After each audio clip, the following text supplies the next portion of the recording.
ఒక land titling act అని తీసుకొచ్చారు. ల్యాండ్ టైటిలింగ్ యాక్ట్ తీసుకొచ్చి అందులో వీళ్ళ సొంత అధికారులు పెట్టుకొని ఎంఆర్ఓ ఉండడు, కలెక్టర్ ఉండడు, దీనిపైన మీరు అప్పీలు కూడా పోవడానికి వీలు లేదు.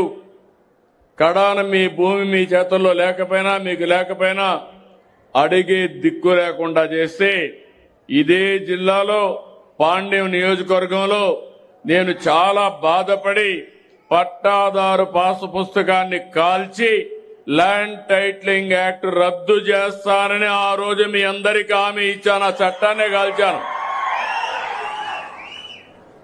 గవర్నమెంట్ వస్తానే నేను మొట్టమొదటిసారిగా ఆ ల్యాండ్ టైటిలింగ్ యాక్ట్ ని రద్దు చేశాను. రెండో విషయం మీరు గుర్తుపెట్టుకోవాలి, భూమి మీది మీ నాన్న ఇచ్చాడు, మీ పూర్వీకులు ఇచ్చారు, లేకుంటే కష్టపడి భూమి మీరు కొనుక్కున్నారు.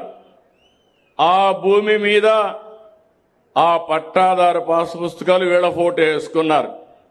అంటే భూమి మీది వీళ్ళ ముఖం మీరు చూడాల నిద్ర లేస్తానే. ఇది ఎక్కడ న్యాయమో నాకు అర్థం కాలేదు. ఇది ఒక పెద్ద ఫోటోల పిచ్చ. ఆ ఫోటోల పిచ్చితో మీ జీవితాలతో ఆడుకునే పరిస్థితికి వచ్చారు.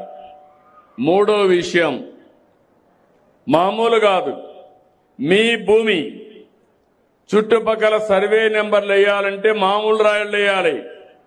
ఆ రాళ్ల పైన మంచి గెలాక్సీ గ్రనైట్ తీసుకొచ్చి ఆనాటి పాలకుడు ఫోటో వేసుకున్నారు, బొమ్మ వేశారు. అంటే ఎంత డబ్బులంటే 750 కోట్లు దానికి ఖర్చు పెట్టే పరిస్థితికి వచ్చారు. ఇంకో పక్క మీరు ఒకసారి చూస్తే ఇదే విధంగా రాజకీయ నాయకులు ఇంటర్ఫేర్ అయ్యి మీ భూమి నాకు ఇస్తావా చౌకగా అని అడిగేవాళ్ళు. ఇవ్వకపోతే అది 22A అని పెట్టేశారు కంప్యూటర్లో. అంతవరకు నీ సొంత భూమి ఆ రోజు నుంచి అది గవర్నమెంట్ భూమి అయిపోయింది. అంటే నువ్వు చేసిన తప్పేంటి? నీ భూమి చౌకగా అడిగితే మీరు ఇవ్వనన్న నేపానికి ఆ భూమి వాళ్ళ గవర్నమెంట్ లో పెట్టారు.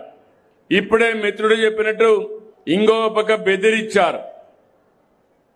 బెదిరించి మీ ఆధీనంలో ఉండే భూమిని వాళ్ళ అనుమాయులకు రాయిచ్చేశారు.